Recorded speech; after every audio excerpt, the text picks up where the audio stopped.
നമസ്കാരം മലയാളത്തിലേക്ക് സ്വാഗതം. കഴിഞ്ഞ ദിവസം നമ്മൾ ബോണ്ട് എന്നാൽ എന്താണ് എന്നതിനെക്കുറിച്ച് വിശദമായി സംസാരിച്ചിരുന്നു. വിവിധ തരം ബോണ്ടുകൾ ഏതൊക്കെയാണെന്നും മനസ്സിലാക്കി. ഓരോ ടൈപ്പ് ബോണ്ടുകൾ എങ്ങനെയെന്നതാണ് ഇനിയുള്ള സെഷനുകളിൽ മനസ്സിലാക്കാൻ പോകുന്നത്. ആദ്യത്തേത് ഫിക്സഡ് റേറ്റ് ബോണ്ടുകൾ തന്നെയാണ്. നിങ്ങളുടെ എമർജൻസി ഫണ്ട് അഥവാ അടിയന്തര ആവശ്യങ്ങൾക്കുള്ള പണം സൂക്ഷിച്ചു വെക്കാനോ അല്ലെങ്കിൽ ഒരു പ്രത്യേക ലക്ഷ്യത്തിനായി സമ്പാദിക്കാനോ ആണ് നിങ്ങൾ ആഗ്രഹിക്കുന്നതെങ്കിൽ നിങ്ങളുടെ നിക്ഷേപങ്ങളിൽ നിന്ന് സ്ഥിരതയും മുൻകൂട്ടി അറിയാൻ കഴിയുന്ന ലാഭവും ആവശ്യമാണ്. ഡെറ്റ് മാർക്കറ്റിൽ ഓഹരികളെക്കാളും സ്വർണത്തെക്കാളും സുരക്ഷിതമായ നിരവധി ഓപ്ഷനുകൾ ലഭ്യമാണ്. അതിൽ ഏറ്റവും ലളിതമായ ഒന്നാണ് ഫിക്സഡ് റേറ്റ് ബോണ്ടുകൾ. വിപണിയിലെ മാറ്റങ്ങൾ എന്തുതന്നെയായാലും നിക്ഷേപകർക്ക് കൃത്യമായ ലാഭം ഇത്തരം ബോണ്ടുകൾ ഉറപ്പു നൽകുന്നു. ഇത് പണപ്പെരുപ്പത്തെ പ്രതിരോധിക്കാനും അതേസമയം തന്നെ ഒരു നിശ്ചിത വരുമാനം സ്ഥിരമായി നൽകാനും സഹായിക്കുന്നു. പരമ്പരാഗത FDകൾക്കപ്പുറം സ്ഥിര വരുമാന മാർഗങ്ങൾ തേടുന്ന ഒരു തുടക്കക്കാരനാണ് നിങ്ങളെങ്കിൽ സുരക്ഷിതത്വത്തിനും ലാഭത്തിനും ഇടയിലുള്ള മികച്ചൊരു നിക്ഷേപ മാർഗമാണ് ഫിക്സഡ് റേറ്റ് ബോണ്ടുകൾ. ഫിക്സഡ് റേറ്റ് ബോണ്ടുകൾ കൃത്യമായ പലിശയും കാലാവധി പൂർത്തിയാകുമ്പോൾ നിക്ഷേപിച്ച തുകയും തിരികെ നൽകുമെന്ന് ഉറപ്പു നൽകുന്നു. മറ്റ് നിക്ഷേപ മാർഗങ്ങളിൽ നിന്ന് വ്യത്യസ്തമായി ലാഭത്തിന്റെ കാര്യത്തിൽ നിക്ഷേപകർക്ക് ഈ ബോണ്ടുകൾ ഉറച്ച ഉറപ്പ് നൽകുന്നുണ്ട്. സാധാരണയായി ഗവൺമെന്റ്, പൊതുമേഖലാ സ്ഥാപനങ്ങൾ അല്ലെങ്കിൽ സ്വകാര്യ കമ്പനികൾ എന്നിവരെല്ലാം തന്നെ ഫിക്സഡ് റേറ്റ് ബോണ്ടുകൾ പുറത്തിറക്കുന്നുണ്ട്. ഓരോ ഫിക്സഡ് റേറ്റ് ബോണ്ടിന്റെയും റിസ്ക് അത് പുറത്തിറക്കുന്ന സ്ഥാപനത്തിന്റെ സാമ്പത്തിക ഭദ്രതയും വിശ്വാസ്യതയെയും ആശ്രയിച്ചിരിക്കും. ഏതാനും മാസങ്ങൾ മുതൽ 30 വർഷം വരെ കാലാവധിയുള്ള വിവിധ തരം ബോണ്ടുകളിൽ നിന്ന് തങ്ങൾക്ക് അനുയോജ്യമായത് തിരഞ്ഞെടുക്കാൻ നിക്ഷേപകർക്ക് സാധിക്കും.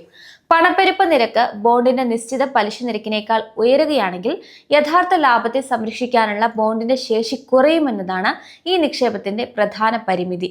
ഫിക്സഡ് റേറ്റ് ബോണ്ടുകൾ എങ്ങനെയാണ് പ്രവർത്തിക്കുന്നത്? സ്ഥാപനങ്ങൾ ഈ ബോണ്ടുകൾ പുറത്തിറക്കുമ്പോൾ നിക്ഷേപകർക്ക് നൽകുന്ന പലിശയെക്കുറിച്ചുള്ള കൃത്യമായ വിവരങ്ങൾ മുൻകൂട്ടി നൽകും. നിക്ഷേപ കാലാവധിയിലുടനീളം നിക്ഷേപകർക്ക് നിശ്ചയിച്ചിട്ടുള്ള പലിശ കൃത്യമായി ലഭിച്ചുകൊണ്ടിരിക്കും. എന്നിരുന്നാലും ഒരു നിക്ഷേപകൻ ബോണ്ടിന്റെ കാലാവധി കഴിയുന്നതിന് മുൻപ് അത് വിൽക്കാൻ ആഗ്രഹിക്കുന്നുവെങ്കിൽ സെക്കൻഡറി മാർക്കറ്റ് വഴി അത് സാധ്യമാണ്. ഈ രീതിയിൽ ബോണ്ടുകൾ കൈമാറ്റം ചെയ്യാനുള്ള സൗകര്യം നിക്ഷേപത്തിന് കൂടുതൽ ലിക്വിഡിറ്റി എളുപ്പത്തിൽ പണമാക്കി നൽകാനുള്ള സൗകര്യം നൽകുന്നുണ്ടെങ്കിലും ഇത് വിപണിയിലെ വില വ്യതിയാനങ്ങൾക്ക് കാരണമായേക്കാം. ഫിക്സഡ് റേറ്റ് ബോണ്ടുകൾക്ക് ഉദാഹരണങ്ങൾ ഏതൊക്കെയെന്ന് കൂടി മനസ്സിലാക്കാം. ഗവൺമെന്റ് ബോണ്ടുകൾ ഇതിന് മികച്ചൊരു ഉദാഹരണമാണ്. അതായത് ട്രഷറി ബില്ലുകൾ, ഗവൺമെന്റ് സെക്യൂരിറ്റികൾ, സ്റ്റേറ്റ് ഡെവലപ്മെന്റ് ലോണുകൾ എന്നിവ ഗവൺമെന്റ് ഫിക്സഡ് റേറ്റ് ബോണ്ടുകളിൽ ഉൾപ്പെടുന്നുണ്ട്. ഇവയ്ക്ക് സർക്കാരിന്റെ ഉറപ്പുള്ളതിനാൽ അഥവാ സോവറിൻ ഗ്യാരണ്ടി ഉള്ളതിനാൽ റിസ്ക് വളരെ കുറവാണ്.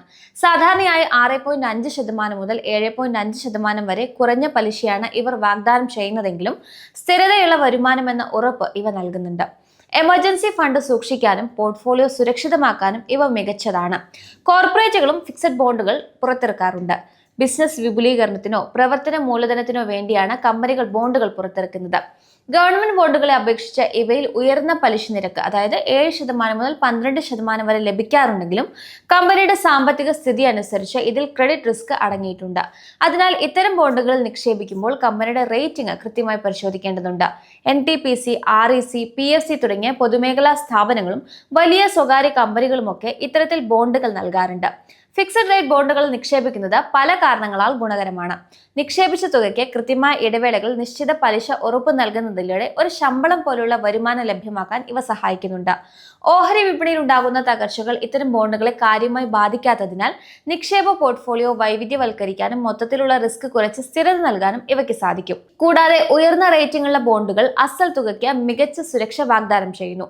നികുതിയുടെ കാര്യമെടുത്താൽ മിക്ക ബോണ്ടുകളിലെയും പലിശ വരുമാനം നികുതി സ്ലാബ് അനുസരിച്ച് ബാധകമാണെങ്കിലും ചില പ്രത്യേക ബോണ്ടുകൾക്ക് ക്യാപിറ്റൽ ഗെയിൻസിന്റെ ആനുകൂല്യങ്ങൾ ലഭിക്കാറുണ്ട്. എങ്കിലും ഇത്തരം നിക്ഷേപങ്ങൾ ചില റിസ്കുകളും അടങ്ങിയിട്ടുണ്ട്. വിപണിയിൽ പലിശ നിരക്ക് കൂടുമ്പോൾ ബോണ്ട് വില കുറയാൻ സാധ്യതയുള്ളതിനാൽ കാലാവധിക്ക് മുൻപ് വിൽക്കുന്നത് നഷ്ടത്തിന് കാരണമായേക്കാം. കൂടാതെ കുറഞ്ഞ റേറ്റിംഗ് ഉള്ള കമ്പനികൾ പലിശയോ മുതലോ നൽകുന്നതിൽ വീഴ്ച വരുത്താനുള്ള ക്രെഡിറ്റ് റിസ്ക് ശ്രദ്ധിക്കേണ്ടതുണ്ട്. ചില ബോണ്ടുകൾ വിപണിയിൽ പെട്ടെന്ന് വിറ്റഴിച്ച് പണമാക്കാൻ പ്രയാസമുണ്ടാക്കുന്ന ലിക്വിഡിറ്റി പ്രശ്നങ്ങളും നിക്ഷേപകർ പരിഗണിക്കേണ്ടതാണ്.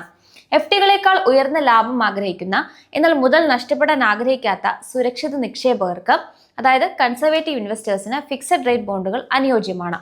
നിങ്ങളുടെ സാമ്പത്തിക ലക്ഷ്യങ്ങൾക്കും നിക്ഷേപ കാലാവധിക്കും അനുയോജ്യമായ ബോണ്ടുകൾ തിരഞ്ഞെടുക്കുക എന്നതാണ് ഇവിടെ നിങ്ങൾക്കുള്ള പ്രധാന ടാസ്ക്.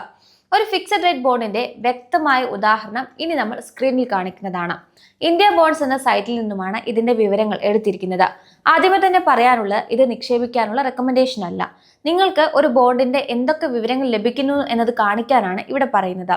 ഇതിൽ ഭാരത സർക്കാർ പുറത്തിറക്കിയിട്ടുള്ള ഒരു സെൻട്രൽ ഗവൺമെന്റ് സെക്യൂരിറ്റിയാണ് കാണിച്ചിരിക്കുന്നത്.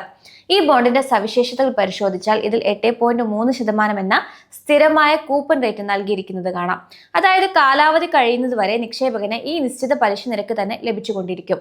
2012 ഡിസംബർ 31 വിതരണം ചെയ്ത ഈ ബോണ്ടിന് 3000 കോടി രൂപയുടെ ഇഷ്യൂ സൈസാണുള്ളത്.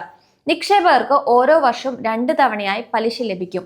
ഇതിന്റെ അടുത്ത പലിശ ലഭിക്കുന്ന തീയതി 2026 ജൂൺ 30 ഏകദേശം 16 വർഷം 8 മാസം കാലാവധിയുള്ള ഈ ബോണ്ട് 2042 ഡിസംബർ 31 കാലാവധി പൂർത്തിയാക്കുന്നത്. ഗവൺമെന്റ് നേരിട്ട് പുറത്തിറക്കുന്നതിനാൽ സോവറൻ റേറ്റിംഗ് ലഭിച്ചിട്ടുള്ള ഈ നിക്ഷേപം ഏറ്റവും ഉയർന്ന സുരക്ഷ നൽകുന്നുണ്ട്. വിപണിയിലെ ഏറ്റക്കുറച്ചിലുകൾ ബാധിക്കാത്ത രീതിയിൽ ദീർഘകാലത്തേക്ക് കൃത്യമായ വരുമാനം ആഗ്രഹിക്കുന്നവർക്ക് അനുയോജ്യമായ ഒരു നിക്ഷേപമാണിത്. ഒരു ബോണ്ട് വാങ്ങുമ്പോൾ നിക്ഷേപകൻ നൽകേണ്ടി വരുന്ന യഥാർത്ഥ തുകയെക്കുറിച്ചുള്ള കൃത്യമായ വിവരങ്ങൾ കാൽക്കുലേറ്റ് ഇൻവെസ്റ്റ്മെന്റ് എന്ന ഭാഗത്ത് നൽകിയിട്ടുണ്ട്. ഈ ബോണ്ടിന്റെ അടിസ്ഥാന വില അഥവാ ഫേസ് വാല്യൂ 100 രൂപയാണെങ്കിലും വിപണിയിലെ ഡിമാൻഡ് അനുസരിച്ച് നിലവിൽ 110 രൂപ എന്ന ഉയർന്ന മാർക്കറ്റ് വിലയ്ക്കാണ് ഇത് വിൽക്കപ്പെടുന്നത്. അതിനാൽ 100 ബോണ്ടുകൾ വാങ്ങുന്ന ഒരാൾ പ്രിൻസിപ്പൽ എമൗണ്ട് ഇനത്തിൽ 11,05.37 രൂപ നൽകേണ്ടി വരും. ഇതിനോടൊപ്പം ഏറ്റവും പ്രധാനപ്പെട്ട ഒന്നാണ് അക്രൂഡ് ഇൻട്രസ്റ്റ്. കഴിഞ്ഞ തവണ പലിശ നൽകിയ തീയതി മുതൽ നിങ്ങൾ ബോണ്ട് വാങ്ങുന്ന ദിവസം വരെയുള്ള പലിശയായ 255 രൂപ കൂടി നിങ്ങൾ നൽകേണ്ടതുണ്ട്. കാരണം അതുവരെയുള്ള പലിശയ്ക്ക് ബോണ്ട് വിൽക്കുന്ന ആൾ അർഹനാണ്. ഇത്തരത്തിൽ ബോണ്ടിന്റെ നിലവിലെ വിലയും അക്രൂഡ് ഇൻട്രസ്റ്റും ചേർത്ത് ആകെ 11,261 രൂപയാണ് 100 ബോണ്ടുകൾ വാങ്ങാനായി ഒരു നിക്ഷേപകൻ ചിലവാക്കേണ്ടി വരുന്നത്. ചുരുക്കത്തിൽ വിപണിയിലെ വില വ്യതിയാനങ്ങളും പലിശയുടെ കണക്കും അനുസരിച്ച് ഒരു ബോണ്ടിന്റെ യഥാർത്ഥ നിക്ഷേപ തുക അതിന്റെ മുഖവിലയിൽ നിന്നും വ്യത്യസ്തമായിരിക്കുമെന്ന് ഈ കണക്കുകൾ വ്യക്തമാക്കുന്നു. ഇവിടെ അക്രൂഡ് ഇൻട്രസ്റ്റ് കൊണ്ട് എന്താണ് ഉദ്ദേശിക്കുന്നതെന്ന് കൂടെ മനസ്സിലാക്കാം. ബോണ്ട് നിക്ഷേപത്തിലെ അല്പം സങ്കീർണമായ എന്നാൽ വളരെ പ്രധാനപ്പെട്ട കാര്യമാണ് അക്രൂഡ് ഇൻട്രസ്റ്റ്. ഒരു ബോണ്ട് വർഷത്തിൽ 2 തവണ പലിശ നൽകുന്നു എന്ന് കരുതുക. നിങ്ങൾ ഈ ബോണ്ട് വാങ്ങുന്നത് മാർച്ച് മാസം പകുതിയോടെ ആണെങ്കിൽ ജനുവരി മുതൽ മാർച്ച് പകുതി വരെ ആ ബോണ്ട് കൈവശം വെച്ചിരിക്കുന്നത് പഴയ ഉടമസ്ഥനായിരിക്കും. അതുകൊണ്ട് ആ 2.5 മാസത്തെ പലിശയ്ക്ക് അദ്ദേഹം അർഹനാണ്. എന്നാൽ സർക്കാർ പലിശ നൽകുന്നത് ജൂലൈ മാസത്തിൽ ബോണ്ട് ആരുടെ കയ്യിലാണോ ഉള്ളത് അവർക്ക് മാത്രമാണ്, അതായത് നിങ്ങൾക്ക്. ഇവിടെ പഴയ ഉടമസ്ഥന് ലഭിക്കേണ്ട 2.5 മാസത്തെ പലിശ നിങ്ങൾ മുൻകൂറായി അദ്ദേഹത്തിന് നൽകുന്നതിനെയാണ് അക്രൂഡ് ഇൻട്രസ്റ്റ് എന്ന് പറയുന്നത്. ഇതിന്റെ ഗുണം എന്താണെന്നാൽ ജൂലൈ മാസം വരുമ്പോൾ സർക്കാർ ആ 6 മാസത്തെയും പലിശ മുഴുവനായി നിങ്ങളുടെ അക്കൗണ്ടിലേക്ക് നൽകും. ചുരുക്കത്തിൽ നിങ്ങൾ വാങ്ങുമ്പോൾ പഴയ ഉടമസ്ഥന്റെ പങ്ക് പലിശയായി നൽകുന്നു. പലിശ തീയതി എത്തുമ്പോൾ സർക്കാർ ആ തുകയടക്കം നിങ്ങൾക്ക് തിരികെ നൽകുന്നു. ഇവിടെ 255 രൂപ അക്രൂഡ് ഇൻട്രസ്റ്റായി നൽകണമെന്നാണ് പറയുന്നത്. കഴിഞ്ഞ പലിശ നൽകിയ തീയതി മുതൽ നിങ്ങൾ ഇതുവരെ വാങ്ങുന്ന ഏപ്രിൽ 21 വരെയുള്ള പലിശ പഴയ ഉടമയ്ക്ക് നൽകാൻ വേണ്ടിയാണ്. ഇനി നമുക്ക് ലഭിച്ചേക്കാവുന്ന റിട്ടേൺ ഡീറ്റെയിൽസ് കൂടി നമുക്ക് ഇവിടെ മനസ്സിലാക്കാൻ സാധിക്കുന്നുണ്ട്. നിക്ഷേപത്തിൽ നിന്ന് കാലാകാലങ്ങളിൽ ലഭിക്കുന്ന വരുമാനത്തെക്കുറിച്ചുള്ള അഥവാ ക്യാഷ് ഫ്ലോയെക്കുറിച്ചുള്ള വ്യക്തമായ വിവരങ്ങളാണ് ഇവിടെ നൽകുന്നത്. നിങ്ങൾ ആകെ നിക്ഷേപിക്കുന്ന 11,261 രൂപയാണെങ്കിലും ബോണ്ടിന്റെ കാലാവധി പൂർത്തിയാകുമ്പോൾ ആകെ ലഭിക്കുന്ന തുക 24,110 രൂപയായിരിക്കും.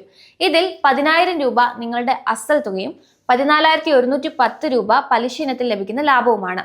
ഒരു ഫിക്സഡ് റേറ്റ് ബോണ്ട് ആയതിനാൽ 2026 മുതൽ 2030 വരെയുള്ള ഓരോ വർഷവും നിങ്ങൾക്ക് കൃത്യമായി 830 രൂപ വീതം പലിശ ലഭിക്കുന്നുണ്ട്.